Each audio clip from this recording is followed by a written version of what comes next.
J'ai l'immense honneur de représenter ici, à la tribune de l'Assemblée générale des Nations unies, à un carrefour particulier de son histoire, le peuple haïtien, digne et fier, qui, malgré les tempêtes de tous ordres, a toujours su se relever.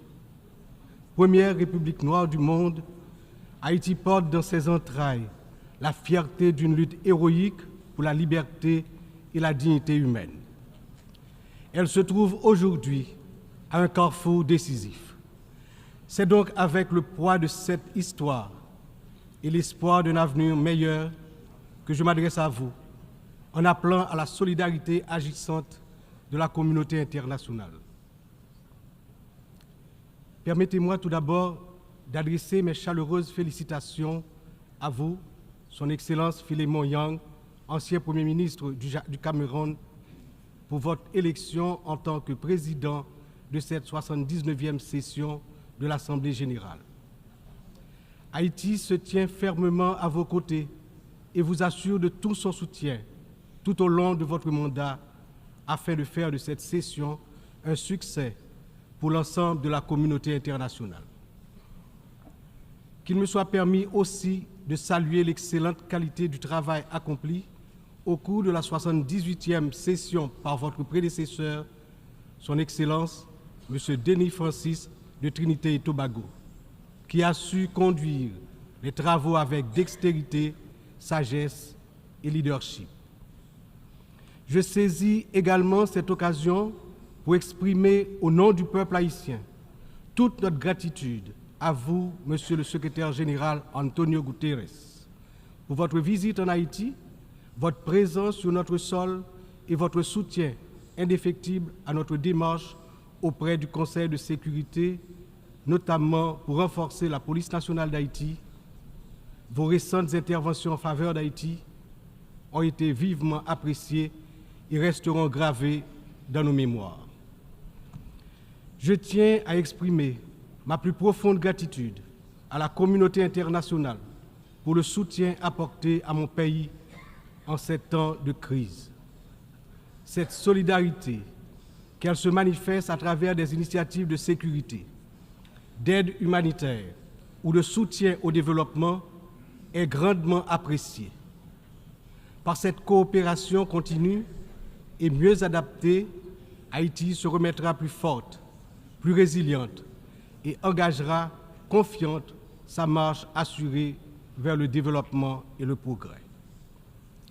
Je salue ici tous les compatriotes haïtiens à travers le monde qui, tout en restant attachés à leur pays natal, sont obligés de chercher d'autres cieux plus cléments pour gagner leur vie. Tout le monde reconnaît qu'ils sont de rudes travailleurs.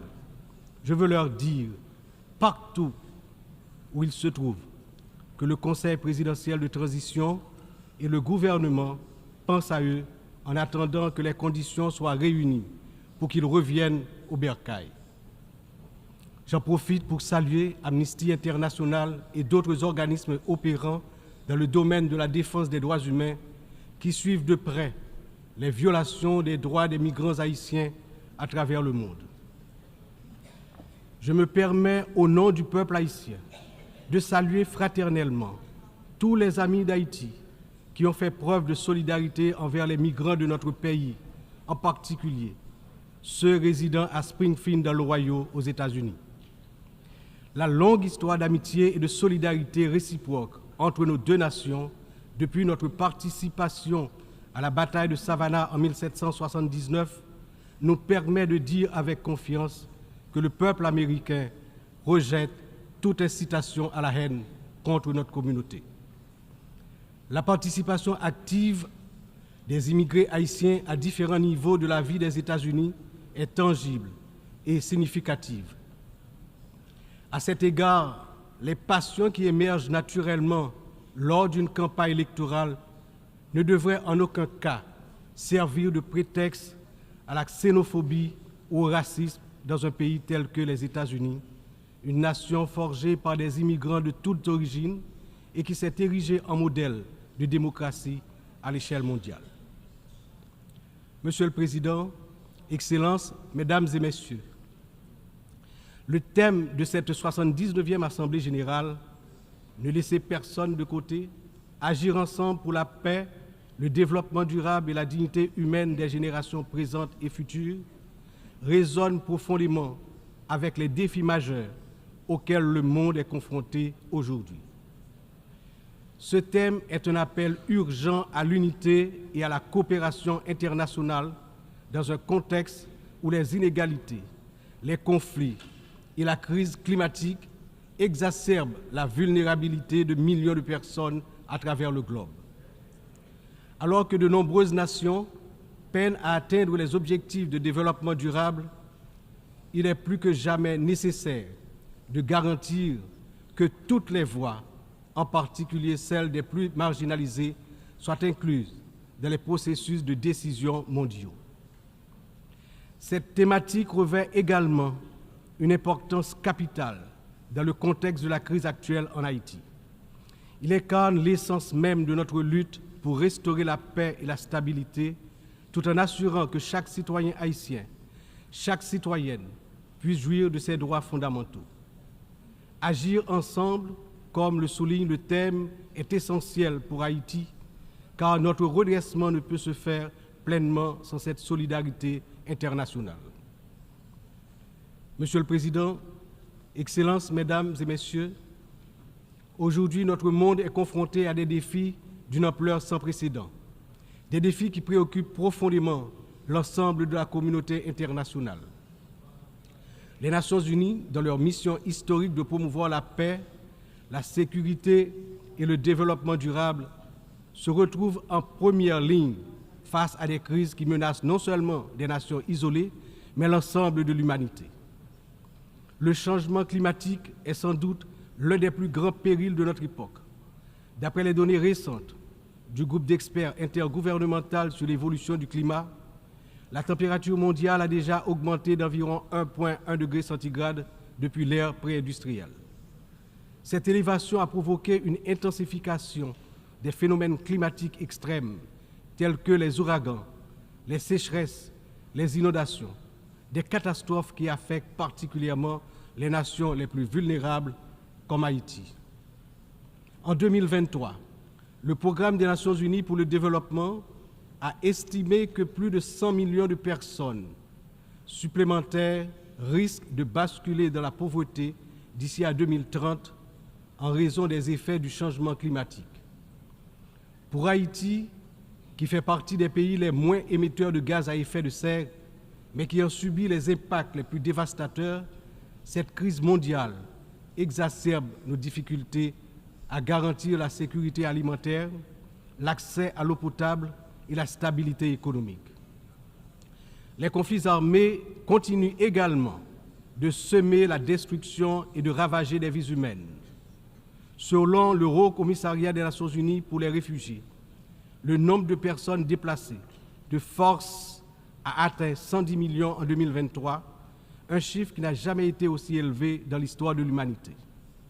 Que ce soit en Syrie, en Ukraine ou dans la région du Sahel, ces conflits prolongés exacerbent la pauvreté, détruisent des infrastructures vitales et entraînent des flux massifs de réfugiés. Le monde ne peut rester inactif alors que des millions d'hommes, de femmes et d'enfants fuient les violences en quête de sécurité et de dignité. L'engagement de la communauté internationale est plus que jamais nécessaire pour trouver des solutions diplomatiques et promouvoir des initiatives de consolidation de la paix. Un autre défi majeur concerne les inégalités économiques qui continuent de se creuser.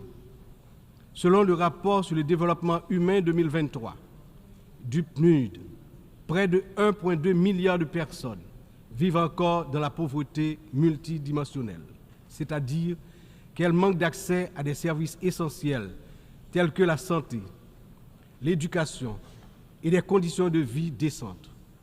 La pandémie de Covid-19 a amplifié ces inégalités, poussant des millions de personnes supplémentaires dans la pauvreté. Pour des nations comme Haïti, l'impact a été dévastateur. Avec un taux de pauvreté des plus élevés, le pays fait face à des défis structurels profonds. Mais ces inégalités ne sont pas seulement un problème haïtien, Elles sont un problème mondial qui requiert des réformes économiques globales. En outre, les défis liés à l'insécurité alimentaire se sont intensifiés ces dernières années. Selon l'Organisation des Nations Unies pour l'alimentation et l'agriculture, plus de 735 millions de personnes dans le monde ont souffert de la faim en 2022, une augmentation alarmante qui reflète les perturbations causées par les conflits, les crises économiques et le changement climatique. Haïti, malheureusement, ne fait pas exception. Le Programme alimentaire mondial a récemment souligné que près de la moitié de la population haïtienne est en situation d'insécurité alimentaire aiguë. Cette situation n'est pas seulement une urgence humanitaire, mais une menace pour la stabilité de notre nation. Nous devons travailler ensemble pour renforcer les systèmes agricoles, garantir un accès équitable aux ressources alimentaires et lutter contre la faim de manière concertée et durable. Enfin, les progrès technologiques apportent de nouvelles opportunités, mais également de nouvelles menaces. L'accélération du développement de l'intelligence artificielle, la prolifération des cyberattaques, la désinformation mettent en danger la stabilité des démocraties à travers le monde. Le rapport de l'Union internationale des télécommunications montre que la fracture numérique reste un défi majeur avec près de 2,7 milliards de personnes n'ayant toujours pas accès à Internet en 2023. Haïti étant l'un des pays les moins connectés, doit impérativement bénéficier de soutien pour combler cette fracture numérique et participer pleinement à l'économie mondiale du XXIe siècle. Cette année, Haïti réaffirme son engagement en faveur de la préservation de notre patrimoine commun, les océans. C'est pourquoi j'annonce aujourd'hui avec fierté que Haïti signera l'accord sur la biodiversité marine au-delà des juridictions nationales, adopté le 19 juin 2023 et ouvert à la signature depuis le 20 septembre 2023. Cet accord est un outil crucial pour garantir la protection de la biodiversité marine, promouvoir une exploitation durable des ressources marines et renforcer la résilience des États insulaires comme le nôtre face aux défis du changement climatique. Haïti est déterminé à collaborer avec la communauté internationale pour s'assurer que cet accord profite à toute l'humanité, tout en contribuant à la protection des écosystèmes marins dont nous dépendons tous. Ces défis mondiaux ne peuvent être relevés que par un engagement renouvelé en faveur du multilatéralisme, de la solidarité et de l'action collective. Haïti, malgré ses difficultés, se tient prête à collaborer avec la communauté internationale pour surmonter ces crises et bâtir un avenir où la paix, la justice et la dignité humaine triomphent. Mais nous ne pouvons y arriver seuls. C'est ensemble que nous devons agir pour garantir que personne ne soit laissé de côté. Excellences, Mesdames, Messieurs, en proclamant l'indépendance d'Haïti le 1er janvier 1804, le général Jean-Jacques Dessalines, père fondateur de notre patrie, a donné aux droits de l'homme leur caractère universel.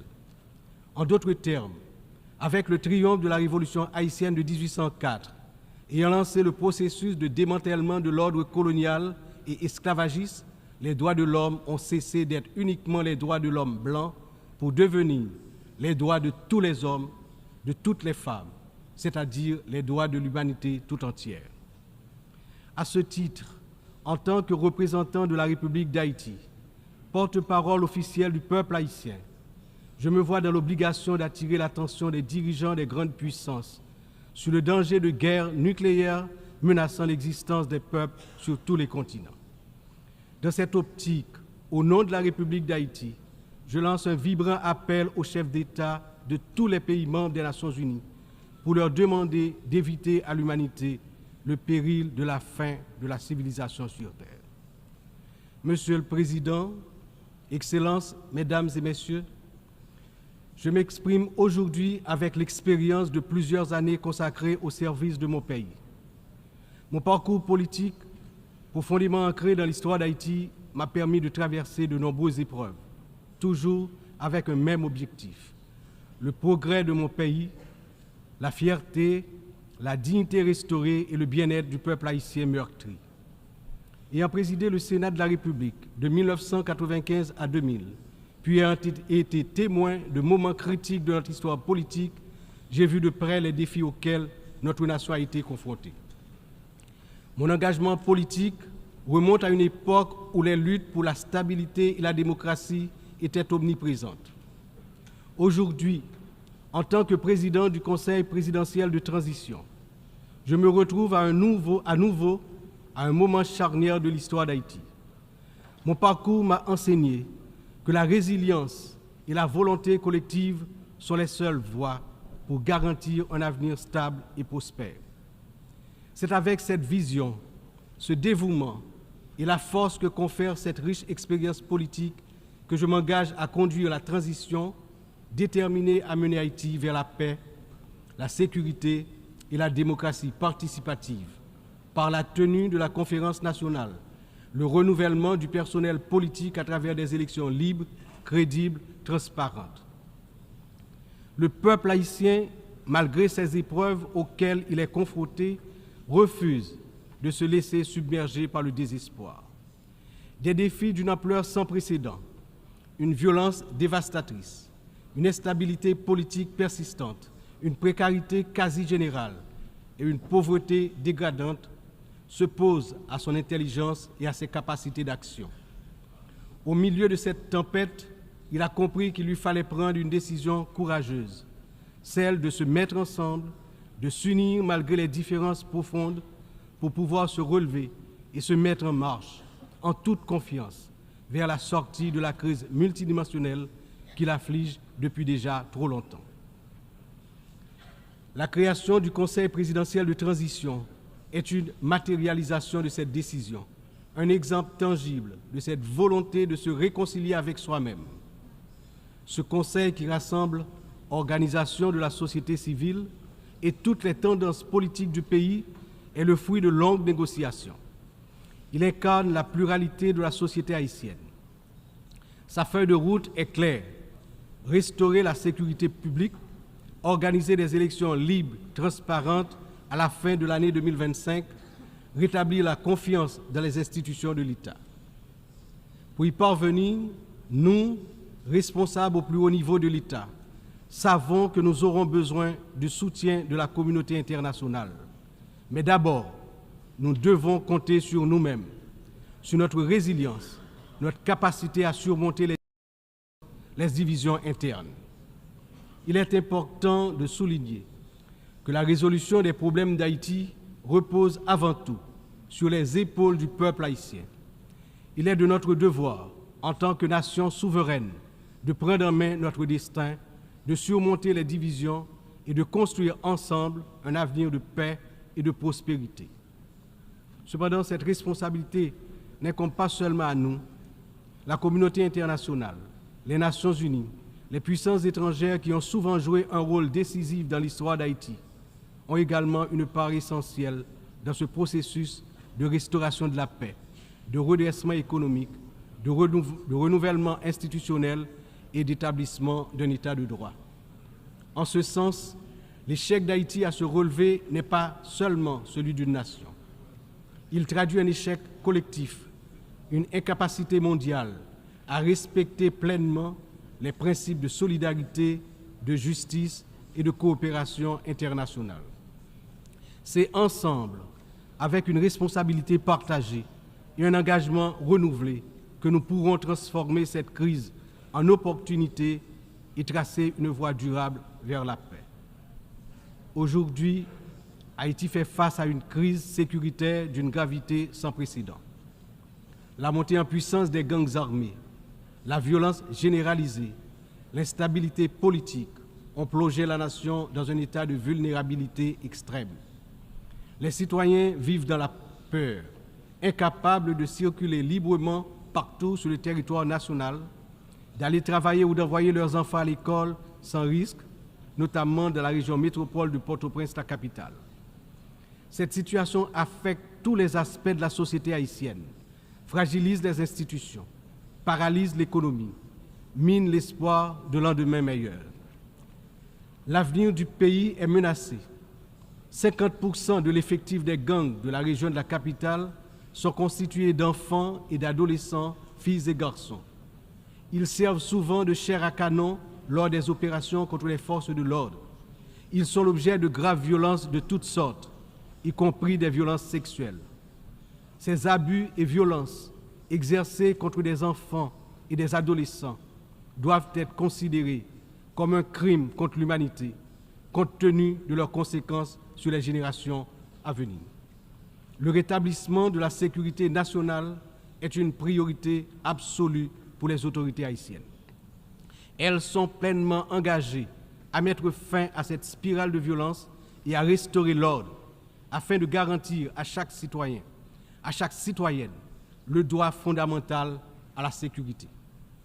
Elles sont conscientes que la paix et la stabilité sont les fondements indispensables pour permettre à Haïti de se redresser, de rétablir la confiance dans ses institutions, d'assurer le développement socio-économique du peuple. Dans cette optique, la décision du Conseil de sécurité d'autoriser le déploiement de la mission multinationale d'appui à la sécurité à travers la résolution 2699 a été une réponse directe aux appels du peuple haïtien.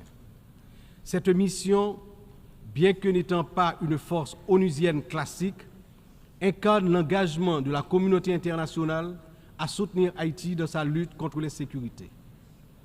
J'exprime au nom du peuple haïtien ma profonde gratitude aux États contributeurs, notamment au Kenya, pour avoir accepté d'assumer le leadership de la mission, ainsi qu'à tous les pays qui ont apporté leur soutien. Les forces de sécurité nationale, avec l'appui de la mission, ont déjà montré des résultats tangibles sur le terrain permettant à la population de retrouver progressivement une certaine normalité. Beaucoup, néanmoins, reste encore à faire. Haïti a accueilli plusieurs missions des Nations Unies au cours des 3 dernières décennies, notamment la MINUSTA. Si certaines de ces missions ont contribué à stabiliser temporairement le pays, elles ont également laissé un héritage lourd de conséquences. Des allégations de violations graves des droits humains, y compris des abus sexuels, ont ébranlé la confiance du peuple haïtien. L'absence de poursuite et de réparation pour les victimes a renforcé un sentiment d'impunité, minant ainsi les efforts de reconstruction. Il n'est cependant jamais trop tard pour bien agir et pour tirer des leçons du passé. En repensant l'approche, nous avons l'opportunité de redorer le blason des missions internationales en Haïti et de construire un avenir meilleur pour le peuple haïtien. C'est dans cet esprit que nous souhaitons voir amorcer une réflexion sur la transformation de la mission de soutien à la sécurité en une mission d'opération de maintien de la paix sous mandat de l'Organisation des Nations Unies. Cette transformation permettrait non seulement de sécuriser un financement plus stable et d'élargir les capacités de la mission, mais également de renforcer l'engagement des États membres en faveur de la sécurité en Haïti. Je suis convaincu que ce changement de statut, tout en s'assurant que les erreurs du passé ne se répètent pas, garantira le plein succès de la mission en Haïti. Excellences, Mesdames et Messieurs, je me tiens aujourd'hui devant cette Assemblée en tant que voix de la République d'Haïti, pays dont l'histoire est inextricablement liée aux idéaux de liberté et de justice que nous célébrons tous ici. Mais Haïti, la première nation noire indépendante du monde, est aussi la grande victime d'une injustice historique qui a non seulement retardé son développement, a aussi marqué son peuple d'un fardeau dont les répercussions se font encore sentir. En 1825, à peine 21 ans après avoir gagné sa liberté au prix d'une lutte héroïque, Haïti a été contrainte de payer une dette colossale à la France, pays colonisateur, en échange de la reconnaissance de son indépendance. Cette rançon imposée sous la menace a siphonné les ressources de la jeune nation, la plongeant dans un cycle infernal d'appauvrissement dont elle peine toujours à sortir. Cette dette a été une forme de punition pour sa hardiesse à se libérer des chaînes de l'esclavage et hisser l'être haïtien à la dignité de l'homme. Elle a été une pénalité injuste qui a asphyxié le potentiel économique et social du peuple noir d'Haïti pendant des générations. Dans le contexte d'aujourd'hui, où plus que jamais, l'attention est portée sur les efforts pour restaurer sans délai la sécurité et répondre aux immenses besoins humanitaires en Haïti, il me paraît important d'attirer l'attention de l'Assemblée sur les séquelles du passé colonial et des rançons payées à certaines puissances qui ont largement hypothéqué le développement d'Haïti. Il n'est pas sans intérêt de rappeler qu'Haïti a été le seul pays à avoir payé pour son indépendance, obtenue pourtant dans le feu et dans le sang. À la veille du bicentenaire de cet événement inédit dans l'histoire du monde, n'est-il pas venu le moment de la restitution des montants consentis? À cet égard, mon pays s'est félicité des propositions formulées par un certain nombre de gouvernements et également certaines agences des Nations Unies pour des actions concrètes en vue de la reconnaissance, la réparation et la restitution des torts du passé.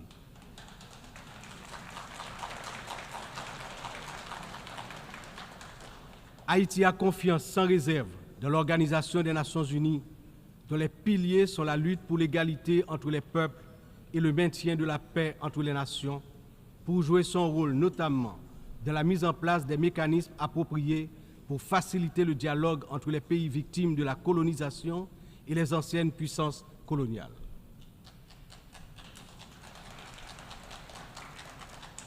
Ici, à cette 79e session de l'Assemblée générale, Haïti est par mon entremise, non pas simplement pour revendiquer une réparation, mais pour poser une question de principe, celle de la justice immanente. Ma démarche est résolument engagée, structurée et bien documentée. Le Comité national de restitution et réparation, en collaboration avec la Commission des réparations de la CARICOM, a déjà entrepris des travaux exhaustifs sur ce sujet. Nous demandons la reconnaissance d'une dette morale et historique et la mise en œuvre de réparations justes et appropriées qui permettront à notre peuple de se libérer des chaînes invisibles de ce passé injuste. Excellences, Mesdames et Messieurs, l'histoire nous enseigne que les nations ne se relèvent pas dans l'isolement, mais dans l'union des forces, dans l'engagement résolu à bâtir un avenir commun. Haïti, cette terre qui a offert au monde un symbole de liberté inébranlable et qui a aidé plusieurs nations à se libérer du joug du colonialisme barbare, ne cherche pas la charité, mais la justice, le respect de sa dignité et de son droit à une existence digne et prospère. Les défis auxquels nous sommes confrontés aujourd'hui sont certes immenses, mais ils ne sont pas insurmontables. Il exige de nous tous une vision partagée, un sens profond de notre humanité commune et la détermination à transformer les crises en occasion de renouveau. Chaque nation, grande ou petite, riche ou vulnérable, porte une part de l'avenir collectif entre ses mains. C'est dans cette interdépendance que réside la force véritable du multilatéralisme. Que ce débat général soit le moment où nous réaffirmons notre engagement indéfectible envers la paix, la dignité humaine et le développement durable, car ce que nous faisons aujourd'hui résonnera dans les siècles à venir. L'histoire jugera la manière dont nous aurons su répondre aux défis de notre temps.